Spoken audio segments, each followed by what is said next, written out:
Hi, this is Priyankesh. I hope you all are doing great. I hope you like the mock test.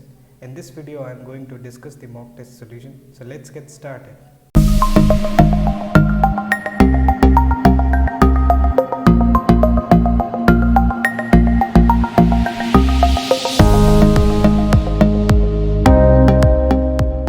This mock test was same as a level of IGIDR. There was two sections in this mock test. One was comprehension, another was basic mathematics. So total composite time for the test was 90 minutes, and you get 5 questions from the comprehension and 40 questions from basic mathematics. So ideally you have 2 minutes for each questions. Okay, so this is the test format for PhD student. Okay, so now let's discuss section 1. So in section 1 there were 4 questions from the comprehension and 1 question from the analogy. Okay, so now let's discuss the section 1. So this was a comprehension. Okay, and there were 4 questions associated with this comprehension. I have already read this comprehension. Okay, and basically it is talking about the involvement of women's as a volunteer and changing their roles in the US Armed Forces. Okay, and there were 4 questions associated with the passes. So first question was the primary purpose of the passes. See, if you go through all the options, so all the options have been talked in that passage, but it is asking the primary purpose. So if you go with that option B, why I am saying the option B? Because the word prognosis. Okay, what does that mean? It is basically a forecast of likely outcome of the situation. Okay, so basically the US force wants to involve the women's. Okay, and later on the author has talked about its impact. Okay, so best option would be in this case would be option B. Now moving to next question. So next question is, according to the passage, despite the United Armed Forces, the commitment to the occupational equality for the women in the military and certain other factors preclude women's. Okay, so here if you look at the passage, so this line, therefore for the women in the military the search for equality will still be based on the functional equivalence, not identity or even same similarity of the task. Okay, so this line will correctly give you the answer. Okay, and the answer will be in this case being assigned all the military tasks that are assigned to men, because rest of them are option are not correctly aligned. Okay, but this option is correctly going with that particular line mentioned in the passage. Okay, now moving to next question. It says the passage implies that which of the following is a factor conducive to more equitable representation of women in the United States Armed Forces that has existed in the past. Okay, so basically here if you again read the passage, so it says the recent change to the all volunteer armed forces in the United States will eventually produce a gradual increase in the proportion of women in the armed forces and in the variety of women's assignment. Okay, so basically this question is talking about the voluntary character. Okay, which is basically the of present armed forces. Okay, so this will be the correct option in this case. Now moving to the next question. So it says the dramatic gains for the women, and second the attitude of significant portion of the larger society are logically related to each other in as much as the author puts forward the letter as. Okay, so basically here what they want to understand. So here if you read the passage, so this line, it is saying that the recent change to all volunteer and volunteer armed forces in the United States will eventually produce a gradual increase in the proportion of women in the armed forces and in the variety of women's assignment, but probably not the dramatic gain for the women that might have been expected. So this is the first term that was mentioned there, and second was mentioned here, a significant proportion of larger society remains uncomfortable as yet with extending equality in this direction. So basically they are talking about the major reason of the absence of the farmer. Okay, so this will be the correct option. Okay, Now moving to the next question, and this is the last question of the English section. So in this question it says, in each of the following question a related pair of word and phrase is followed by 5 letter pair of words and phrases. Select the letter pair the best expresses a relationship similar to that expressed in original pair. Okay, so I have mentioned here first word meaning and second word. Okay, equivocation means vagueness and ambiguous means also vagueness. So basically these two are synonyms. Okay, so we have to find the synonyms pair among these 5 choices. So mitigation means reducing the severity, but severe means seriousness and critical. So this cannot be the possible answer. Now contradiction means either negation or two opposite statement, whereas peremptory means obedience. Okay, now coming to next word, that is platitude, which means cliche, and second banal means also cliche or boring. Okay, so this is could be our answer. Okay, now next is precept, which means doctrine or general rule that is intended to regulate the behavior of the thought, while obedient means somebody who is complying the order. Okay, explanation is clarification. Here unintelligible means impossible to understand, so this is also not possible, this is also not possible. So correct option will be C, that is platitude and banal, because these two are synonyms, and in question also synonyms relationship is given. Okay, for PhD candidates section 2 is basic mathematics, in which there are 40 questions in total. Talking about topics of the questions, so questions were from testing of hypothesis, limit, sequence and series, function, PNC, equation, inequalities, matrices and determinant, conic section, complex number, differentiation and integration, maxima and minima, vector, statistics, set theory and operator. So if we look at the composition of questions, so highest number of questions were from differentiation and integration, followed by matrices and determinant, conic section, then statistics. After that three questions were from limit, sequence and series, and function. So these are the major important major topics that you can say in order to crack the basic mathematics section. So now let's move to the questions. So this is a question of integration. Okay, so to solve this question, what we have to do, we'll have to take 1 plus x as t square. Now this will differentiate it, so this will come out to be dx equals to 2t dt. Okay, now put it into the integral, so we will get under root t square divided by x value will come out to be t square minus 1, and here dx will come out to be 2t dt. Okay, now this will be rewritten as, this will become t and this t will become t square minus 1 dt. Now further we can rewrite it as 1 plus 1 upon t square minus 1 dt. Okay, so further when you integrate with respect to t, you will get t plus half log of t minus 1 upon t plus 1 and plus c. So you will get here 2, at the place of t you can put under root 1 plus x, so this is 2 under root 1 plus x, plus this 2 and this 2 gets cancelled out, this will come out to a log under root 1 plus x minus 1 upon under root 1 plus x plus 1 in a mod, and this is plus c. So if I go by choices, so this is option A is the right option. Now let's move to the next question.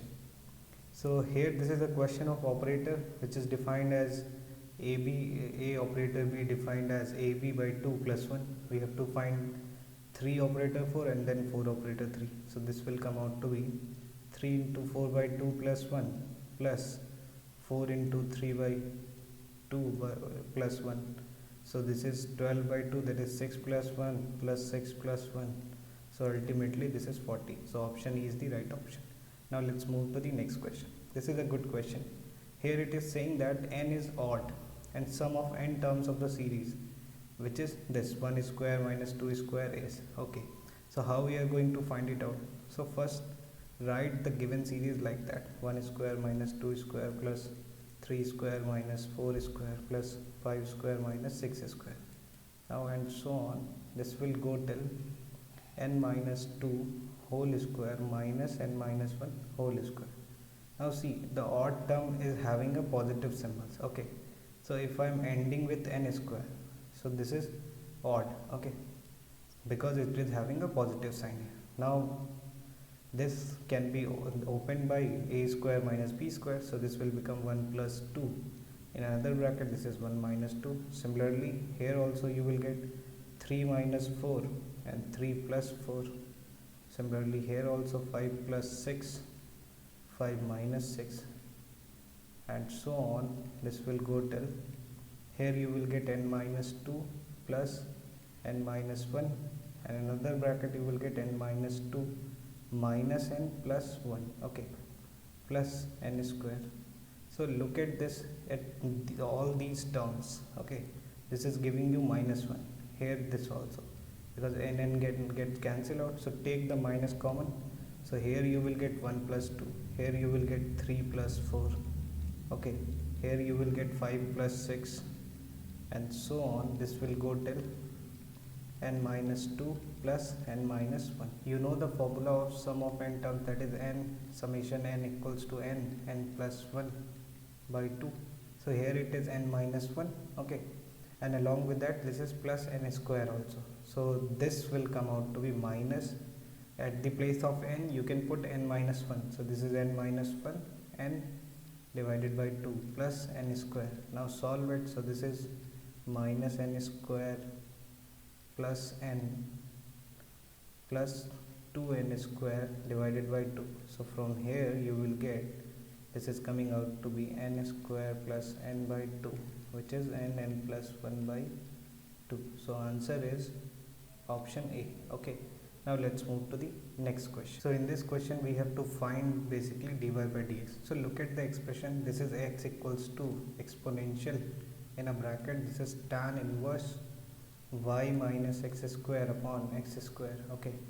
So what we will get from here, we will get, now if I take log on the both sides, so this will become log x and this will become tan inverse y minus x square upon x square only. Now shift the tan inverse to the left, so this will become tan of log x, okay, equals to y minus x square upon x square. Now find out the value of y, so this will come out to be y equals to, this will be x square, take the common, 1 plus tan of log x, okay.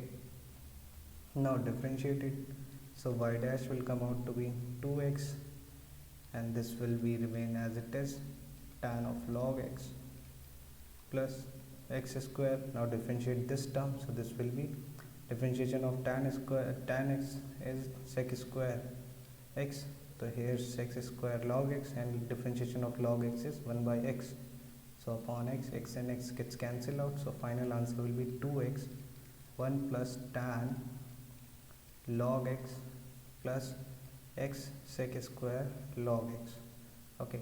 So if I go by choices, so here you can see that 2 1 plus tan log x, and here you have x sec square log x, so option B is the right answer. Now let's move to the next question.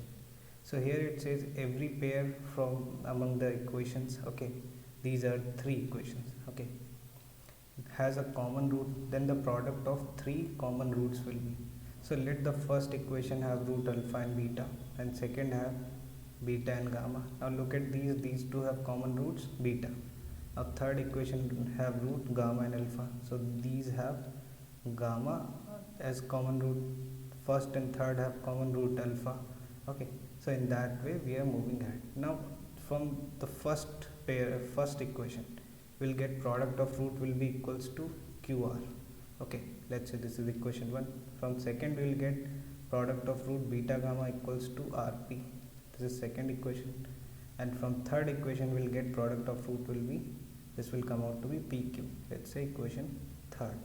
Now multiply all these 3 by equation 1 into 2 into 3, so you will get alpha beta beta gamma and gamma alpha, okay.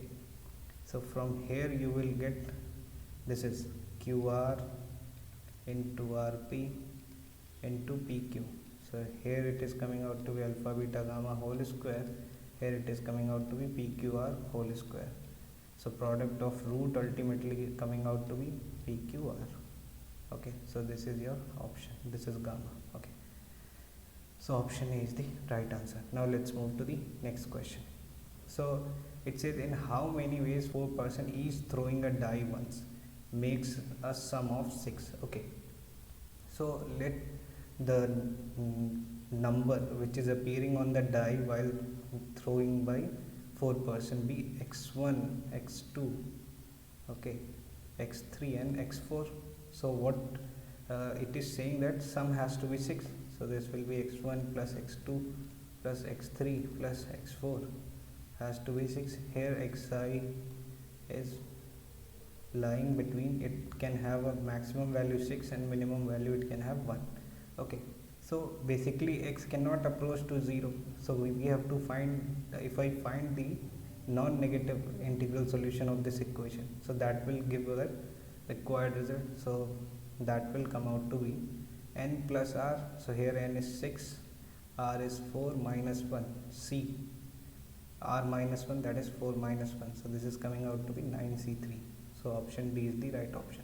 Now let's move to the next question. So here basically in this question what we have to find, it is given that modulus z plus I divided by modulus z minus I equals to root 3, where z is x plus iy, and we have to find the radius of circle. So definitely this equation is representing the equation of circle. Okay, so let's solve it. So this will be mod z plus I equals to root 3 times mod z minus I. Okay, so this will give you x plus iy plus I, okay, which is equals to root 3. This will be x plus iy minus I. Okay, so from here you will get x plus 1 plus y and I modulus. Okay, this is root 3. This will be x plus y minus 1i. Okay, now modulus will come out to be under root. This is x square plus 1 plus y whole square equals to root 3.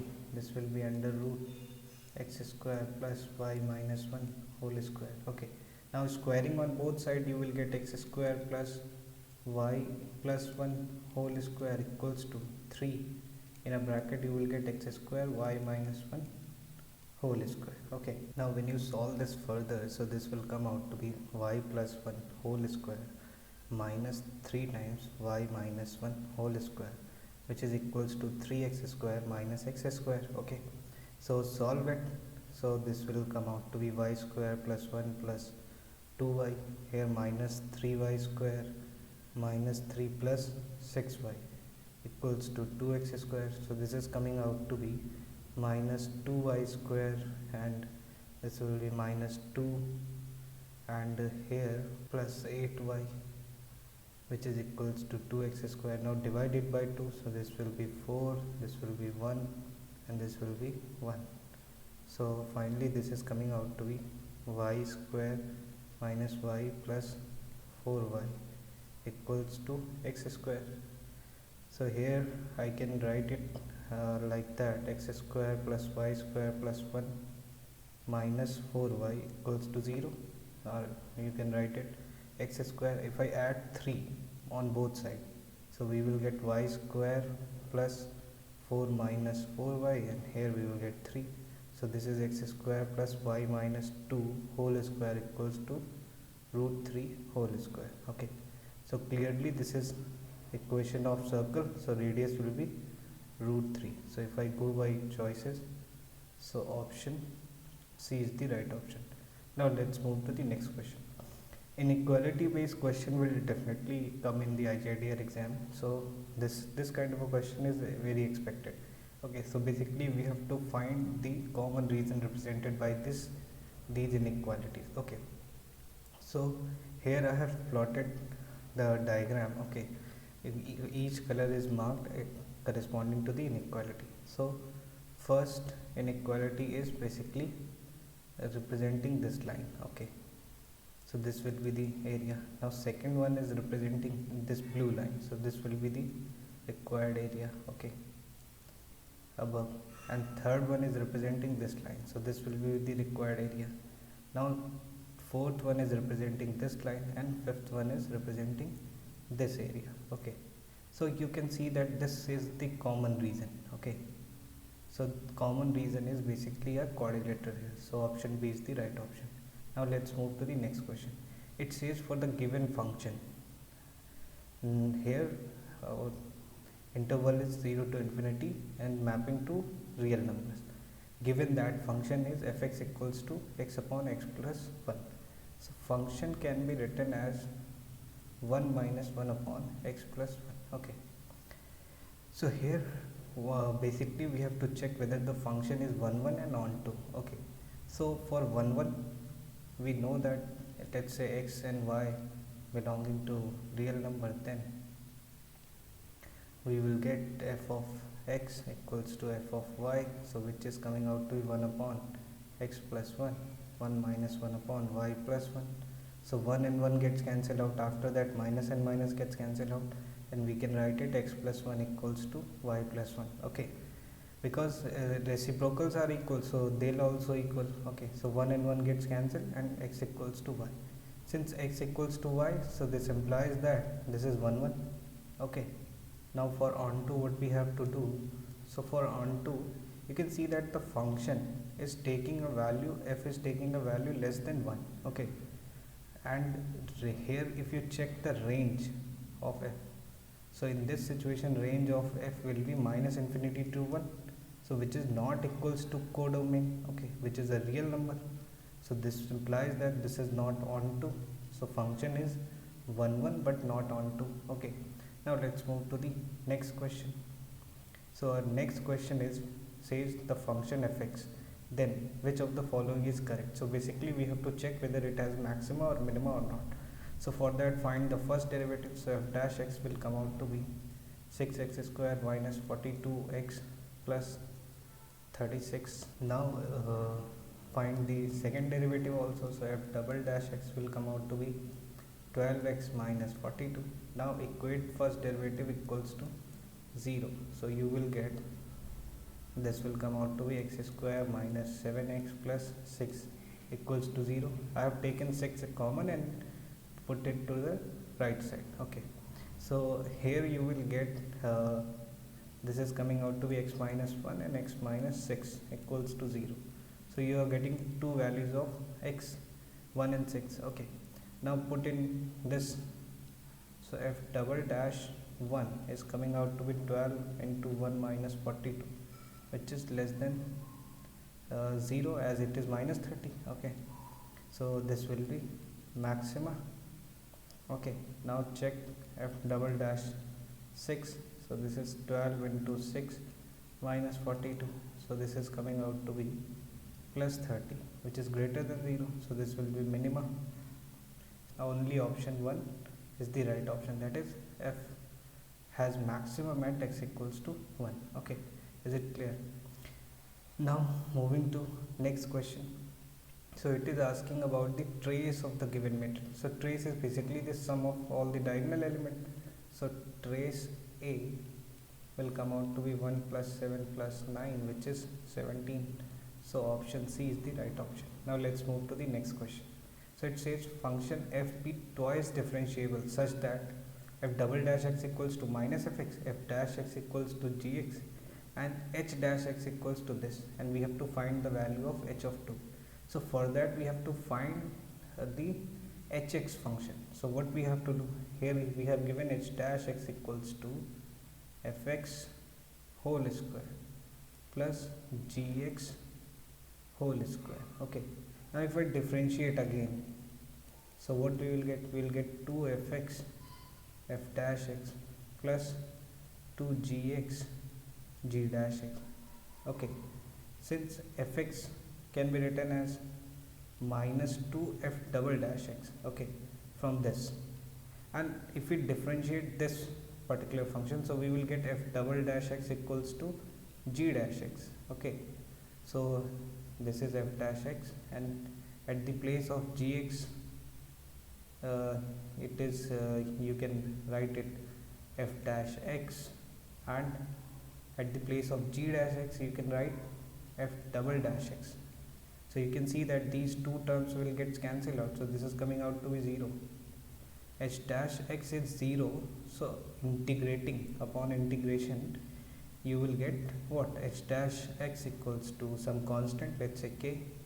And when you integrate it further, you will get hx function, which is coming out to be kx plus some other constant, let's say d. Okay, so let's take this as equation 1. Now we have two values, that is h1, which is coming out to be k plus d, which is equals to 8.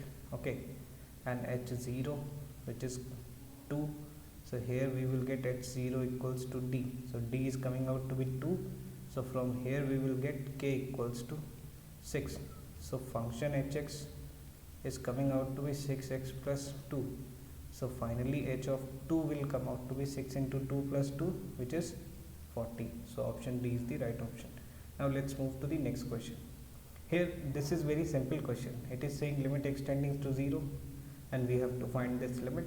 So limit x tending to 0, the expression is x to the power 8 minus 2x plus 1 upon x power 4 minus 2x plus 1. So when you put the limit x equals to 0, so this is 0 minus 0 plus 1 upon 0 minus 0 plus 1. So ultimately answer is 1. So option D is the right option. Now let's move to the next question. It says the focus and vertex. So focus is this and vertex is this for a parabola. Then its equation will be, okay, so let's just draw these points. So focus, let's say this is 1, 2, 3, 4. Okay, so this point will represent 0, 2, which is your focus. Okay, and this point will be 0, 4 if this is 1, 2, 3, 4. Okay, so this is your vertex.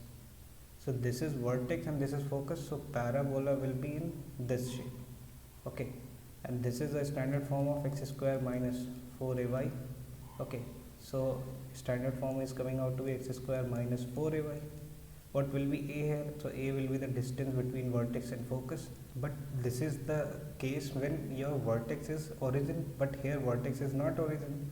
It is 0, 4. So we have to substitute x equals to x minus 0 whole square, and a value is this. So this is 2, and y will come out to be y minus 4. Okay, so finally this will come out to be x square minus 4 to the 8 y and plus 32. So ultimately equation will be x square plus 8y equals to 32. So this will be your final equation.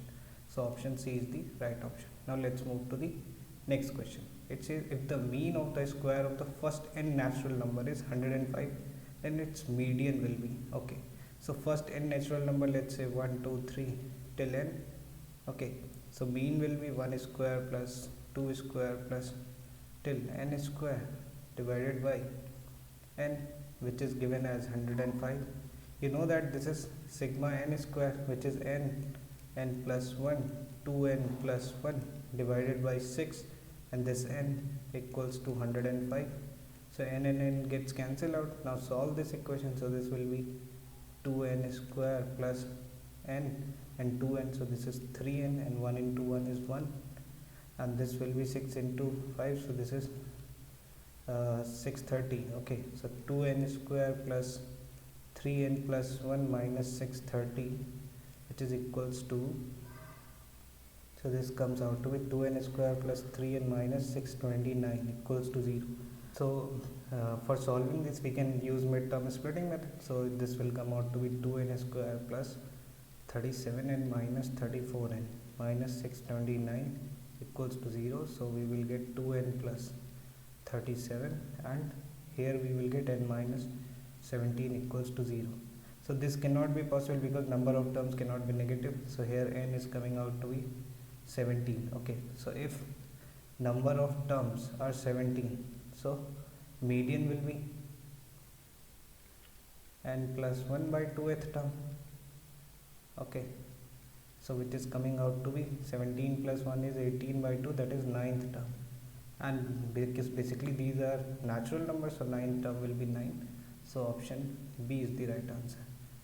Okay, so here we have to find the rank of the matrix. For finding the rank of matrix, first find the determinant, 3 cross 3 determinant, so that will be 1, 7 3s are 21 minus 5 4s are 20 minus 2, and this will be what, 2 7s are 14 and 5 3s are 15 plus 3, and this will be 2 4s are 8 minus 9. Okay, so from here you will get 1, and this will be minus 1 and minus 2, so this is plus 2, and from here you will get 3 into minus 1, that is minus 3. So this gets cancelled out. Since third order determinant is 0, so rank of matrix cannot be equals to 3. So either it will be less than 3. So let's if I find any 2 cross 2 determinant which is not equals to 0, okay, so in that situation we can say that rank of matrix is 2. So here if you check the first 2 cross 2 determinant, so that is 1 2 2 3, so which is coming out to be 3 minus 4, which is minus 1, okay, which is not equals to 0. So definitely rank of matrix A will be 2. So option C is the right option. It says differential coefficient of f of log x with respect to x, okay, and this is your function. So first find the f of log x, okay, so this will come out to be log of log x, okay. Now differentiate it, so f dash log x will come out to be 1 upon log x, and differentiation of log x is 1 upon x. So ultimately we can write it x log x to the power minus 1. So option B is the right answer. Now let's move to the next question. Here we have to find the value of this definite integral. So for that I am going to use the property of definite integral, that is integral a to b fx dx, which will be equal to integral a to b f of a plus b minus x dx. Okay, so let's say the given integral I is integral 1 by n, and here it is a n minus 1 by n root x, okay, and this is root a minus x plus root x dx. Okay, so here you can see that if you add these two limits, okay, so you will get a, okay, so let's say this is equation 1, so I will be 1 by n, okay, and here this is a minus 1 upon n, so this will come out to be root a minus x upon root x plus root a minus x, okay, dx, equation 2. So by equation 1 plus 2 you will get twice of I, and when you add these two integrals, so numerator and denominator will be same and it will get cancelled out, so this will come out to be 1. So limit is 1 by n, a n minus 1 upon n, okay.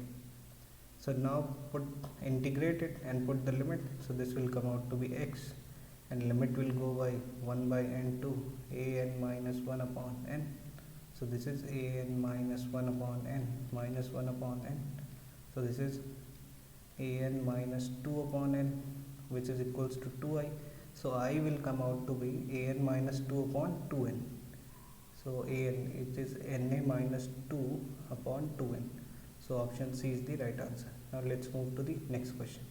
It says suppose the values of the variable x such that, okay, that is xi is lying between a to b, where xi denotes the values of capital X in the case of I is varying from 1 to 3 till n.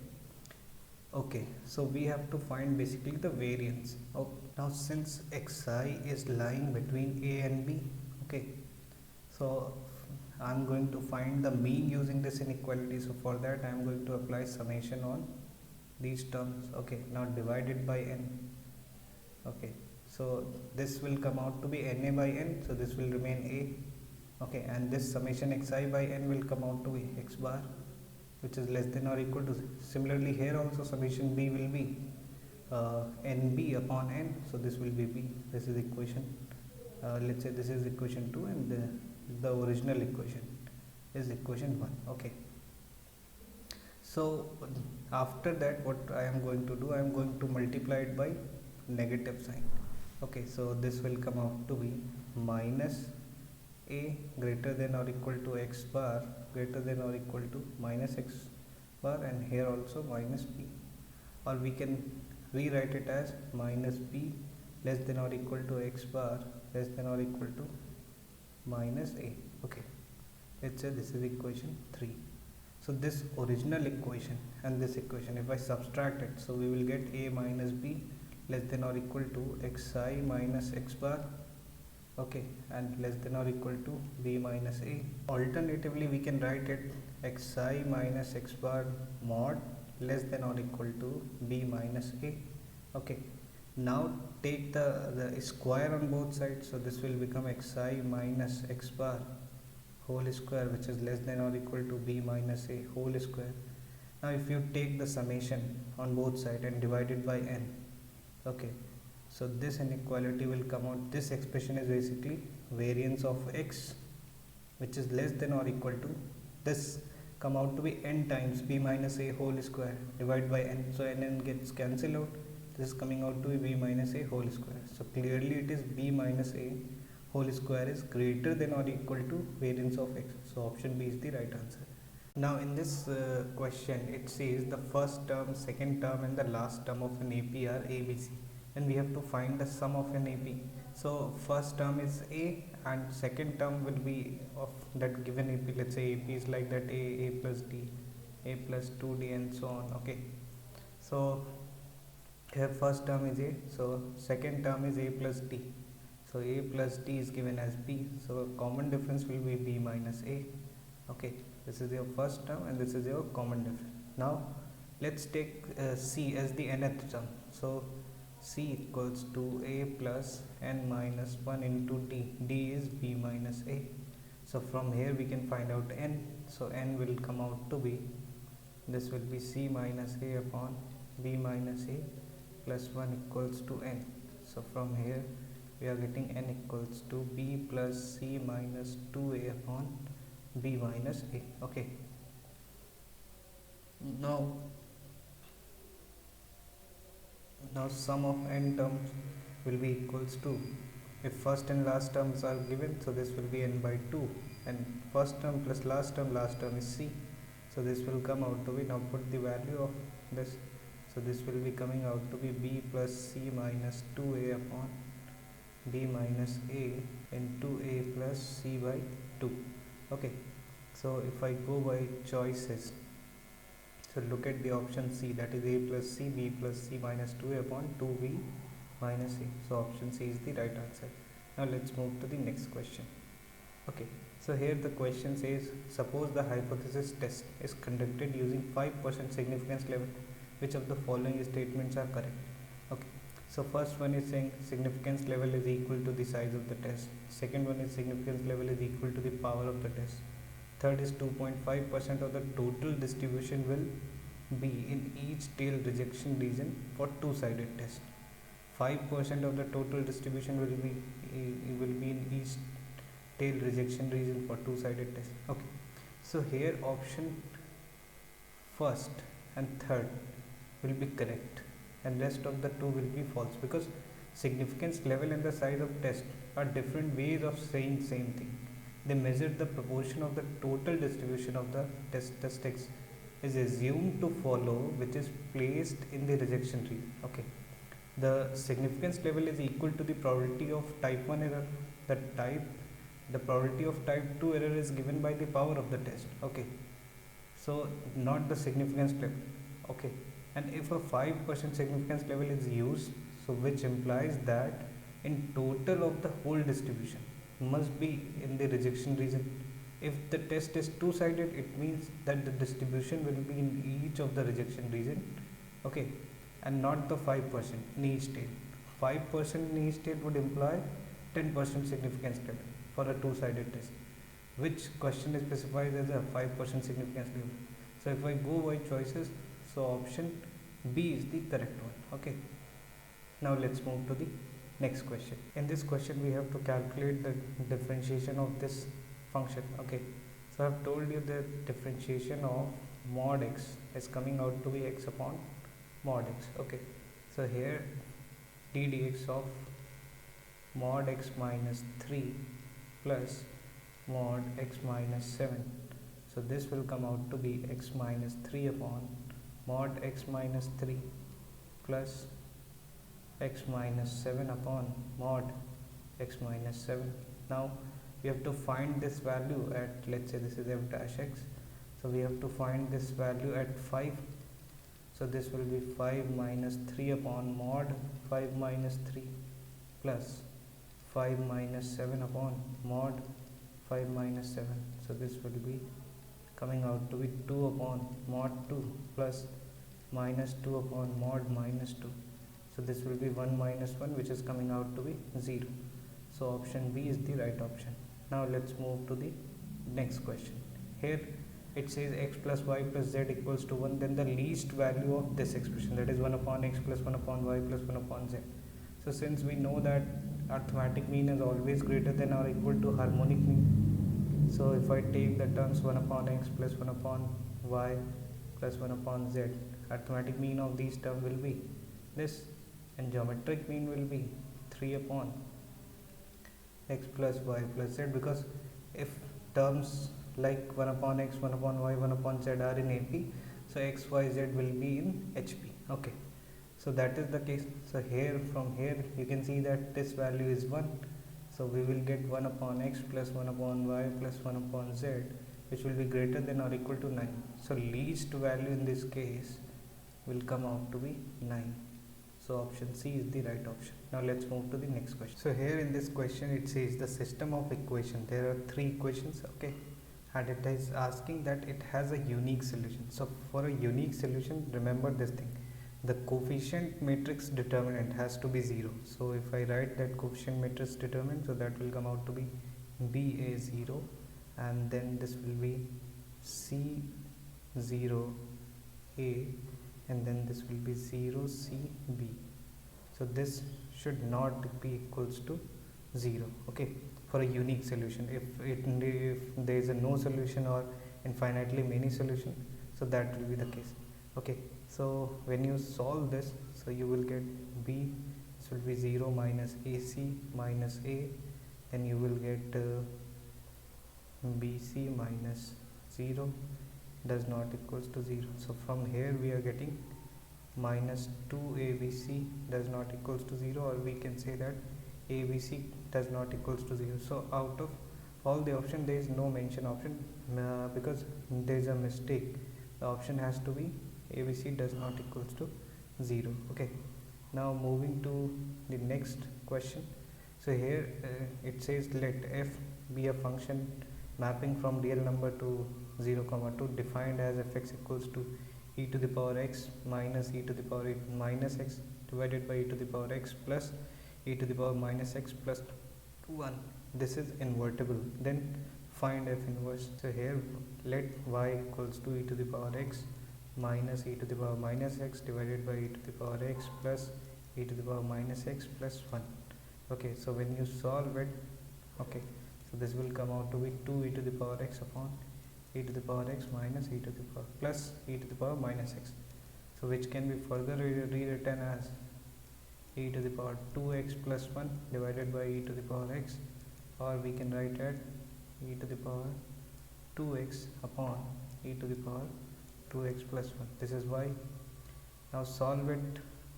So this will give you y e to the power 2x plus y equals to 2 e to the power 2x. Okay, so from here you will get y equals to 2 minus y e to the power 2x. Okay, so e to the power 2x will come out to be y upon 2 minus y. Now when you solve it further, we will get e to the power 2x equals to y upon 2 minus y. Now take the log both sides, so you will get 2x equals to log y upon 2 minus y.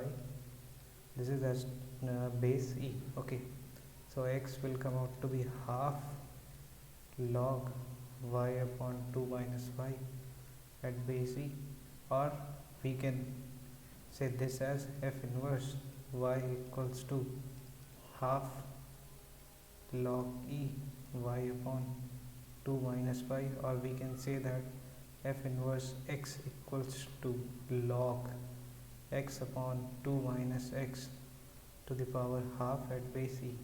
So if I go by choices, so option C is the right option. Okay, because in option C and D, this is the base is different. Okay, so our base is base E, so this will be the correct option. Now let's move to the next question.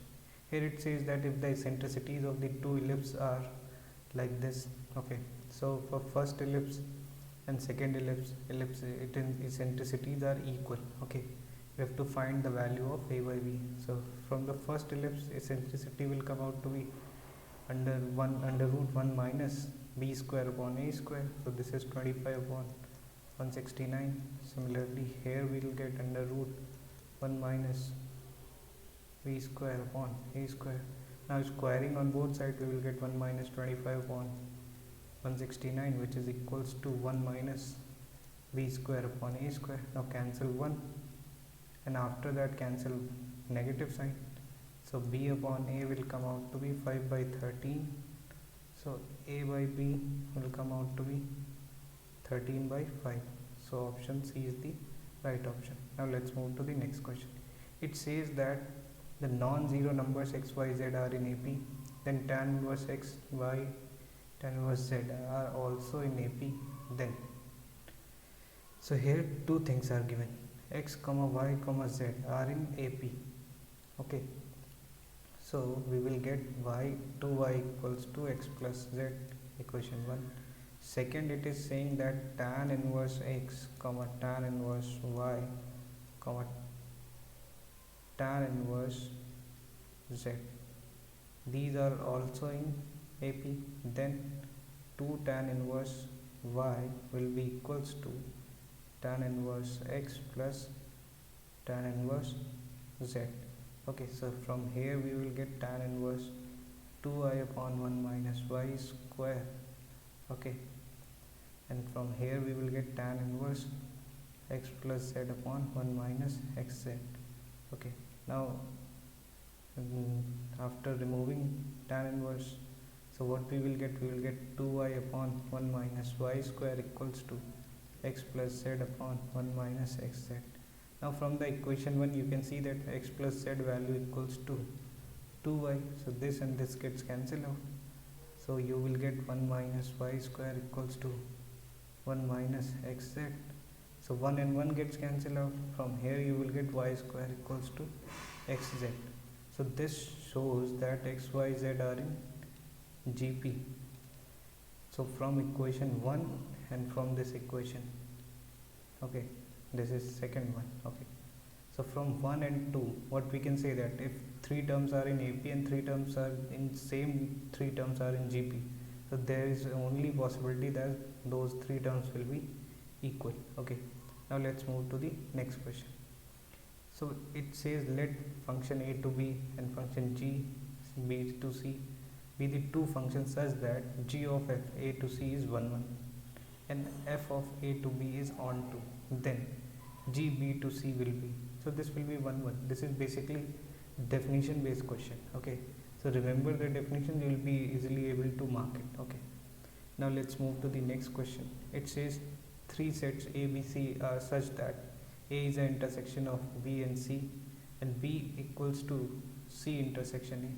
So let's take the set, let's say a is 1 2 3. Okay, and b is also 1 2 1 2 and 3. Okay, now if I take c equals to 1 2 3 4, so here you can see that a is a clearly an intersection of b and c, and b is clearly an intersection of c and a, because here 1 2 3 1 2 3 1 2 3 all are common. Okay, now you can clearly see that a and b both are equal, so this is the only possibility. Okay, so option C is the right option. Now let's move to the next question. It says this equation 3x square plus px plus 3 equals to 0, where p is greater than 0. If one of the root is a square of the other, then p is equal to, so let the first root be alpha, so second root will be alpha square.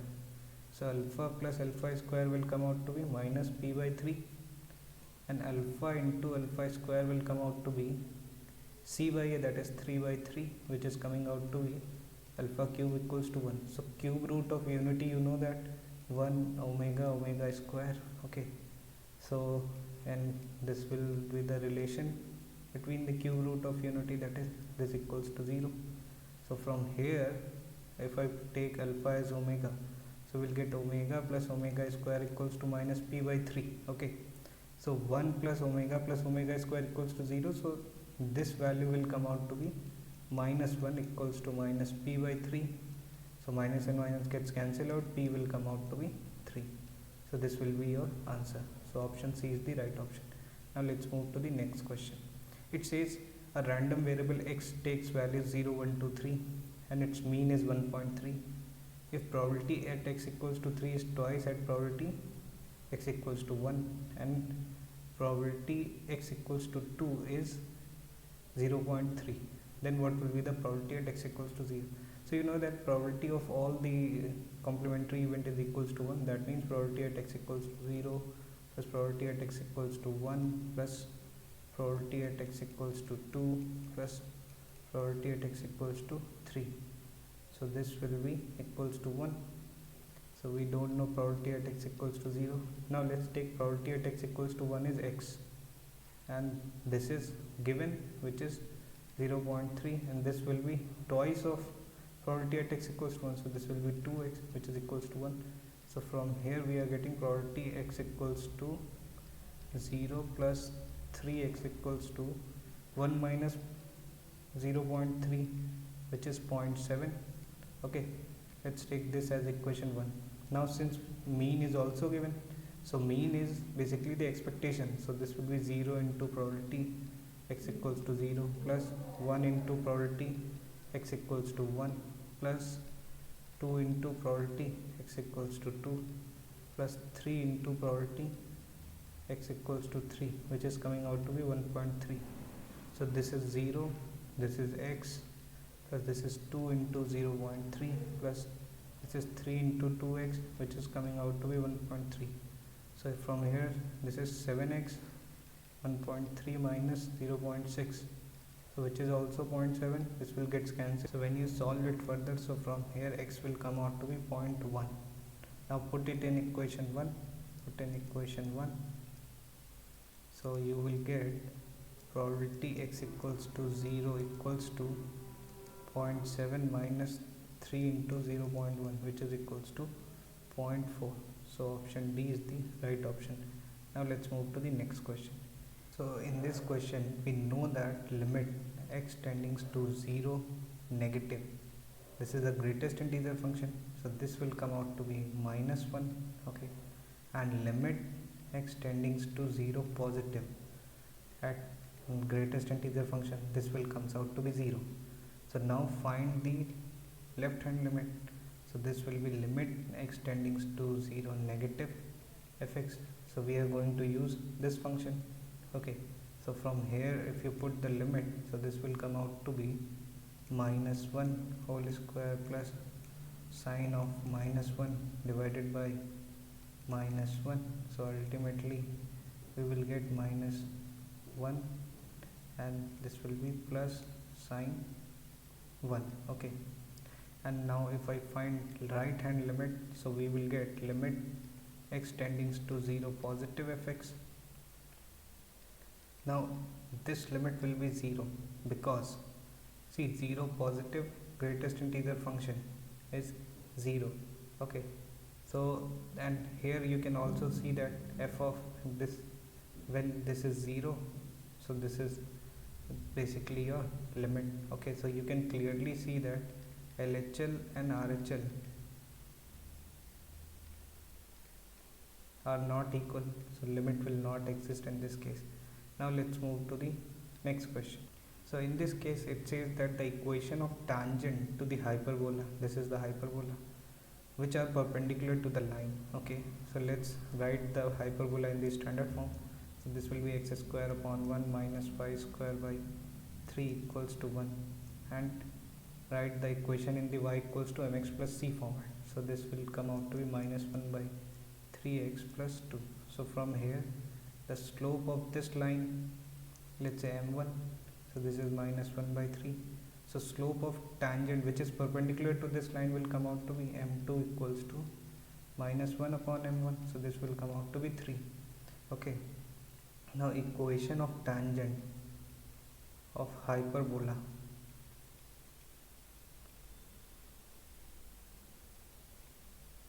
comes out to be y equals to mx plus minus under root a square m square minus b square. Here you can see that a square is 1 and b square is 3. So you will get y equals to, and mx, m is basically 3. So this is 3x plus minus under root a square is 1, m square is 9 and b square is 3. So this will come out to be 3x plus minus under root 6. So out of the given option, last option is the correct. Now let's move to the next question. Here we have to find this limit, that is limit n tending to infinity. Here you can see that in the numerator it is written 1 to the power 4 plus 2 to the power 4 plus 3 to the power 4 till n to the power 4. So we can write it simply n to the power 4 divided by n to the power 5. Now we know that this expression is equals to limit n tending to infinity.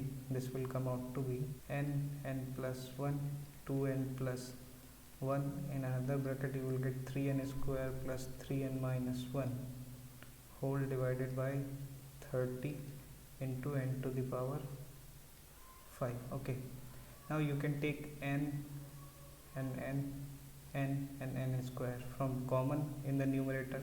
So in total you will get n to the power 5, and this n to the power 5 will get eliminated. So the expression will become limit n tending to infinity. This will be 1 plus 1 upon n. Then this will be 2 plus 1 upon n. This will be 3 plus 3 upon n minus 1 upon n square whole divided by 30. When you apply the limit, so you will get 1 into 2 into 3 divided by 30, which is coming out to be 1 by 5. So option A is the right option. Now let's move to the next question. Here we have to find the area of a parallelogram whose adjacent sides are given by vectors, these vectors. Okay, so area of parallelogram. Okay, so this comes out to be, let's say this is this given as vector a cross p, magnitude of this a cross p vector. Okay, so find out the a cross p. So this will be I cap, j cap, k cap, and this will come out to be 3, 1, 4, 1 minus 1 and 1. Okay, now when you solve it, so this is I cap 1 minus plus 4, okay, minus j cap, this will come out to be 3 minus 4 plus k cap, this will come out to be minus 3 minus 1. So finally this is coming out to be 5 I cap plus j cap minus 4 k cap, and its magnitude will be come out to be under root 25 plus 1 plus 16, which is root 42. Okay, so area is coming out to be root 42. Now moving to the next question. Here it says the given matrix is, we have to assess the nature of the matrix, whether it is positive, definite, negative, positive, semi-definite, negative, semi-definite, or indefinite. So using principal minor determinant method, so first check the 1 cross 1 determinant along the principal diagonal. So you will get 1, 2 and 1, which all are greater than 0. Now 2 cross 2 determinants will be along the elements of principal diagonal. That will come out to be corresponding to A11. This will come out to be 2, 2, 2, 1. So this is 2 minus 4, which is minus 2. Next along A22 will come out to be 1, 3, 3, 1. So this is coming out to be 3 minus. This will come out to be 1 minus 9. Okay, so this will be minus 8. Along A33, so this will come out to be 1, 2, 2, 2. So this will be equals to 2 minus 4, which is equals to minus 2. So these all are less than 0.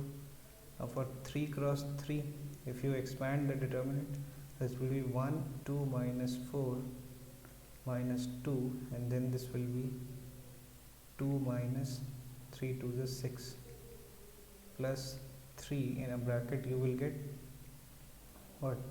2 to the 4 minus 3 to the 6. Okay, so finally it will come out to be minus 2 plus 8. Okay, plus here you will get minus 6. Okay, so ultimately it is coming out to be 0. So basically it is not satisfying any of the condition related to these 4 matrices, so this will be indefinite. Okay, remember the condition: if all the di's are greater than 0, so this will be positive definite. If all the di's are greater than or equal to 0, so this will be positive semi-definite. If all the di's are, let's say, less than 0 when i's are odd, okay, and di's are greater than 0 when i's are even, so this is negative definite. Okay, and if suppose di's are greater than or equal to when I is even and di's are less than or equal to 0 when I is odd, so this is negative semi-definite. In rest of the cases it will be indefinite. Okay, so now let's move to the next question. It says if the perpendicular bisector of the line segment joining these 2 points has a y-intercept that is minus 1, then the possible value of k will be. Okay, so here what we have to do, first draw the diagram. So this is P, this is Q. P is 1, 4 and Q is k, 3. So this is here the perpendicular bisector. So this point has coordinate, this is basically the midpoint. So this will be 1 plus k by 2, 4 plus 3, that is 7 by 2. Okay, now slope of PQ will be coming out to be 3 minus 4 upon k minus 1. So this is coming out to be 1 upon k minus 1. So slope of perpendicular bisector, let's say xy. Okay, so xy will come out to be k minus 1 because their product has to be minus 1, so accordingly we get it. Now equation of xy, that is perpendicular bisector, will come out to be y minus y1, so that is minus 7 by 2 equals to slope, that is k minus 1, then x minus x1, x minus 1 plus k by 2. Okay,